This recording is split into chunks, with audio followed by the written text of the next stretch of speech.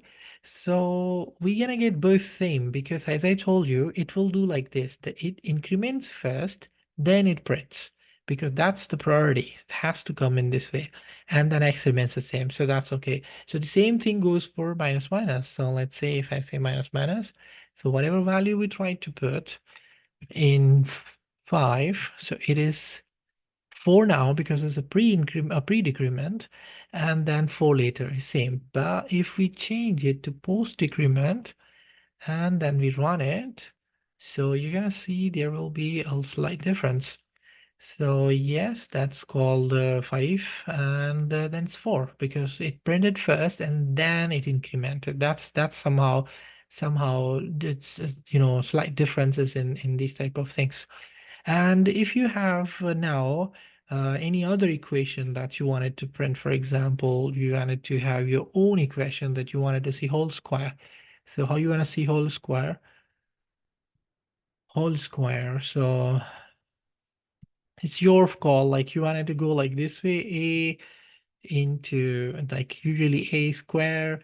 So how a square happens is a like this, and then so whole square is like, okay, so we know that whole square formula is like this, a square plus b square plus 2ab. That's the simple formula for whole square. So now can we implement a square directly? That's the point.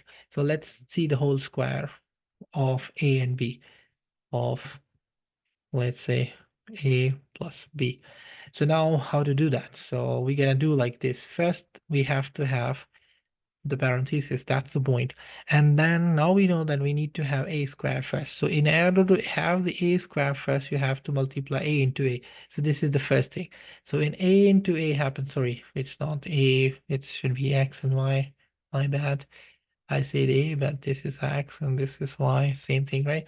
So x into x is a square. Now what we have to do is to have plus. Then we have to have y into y. That's called b square, right?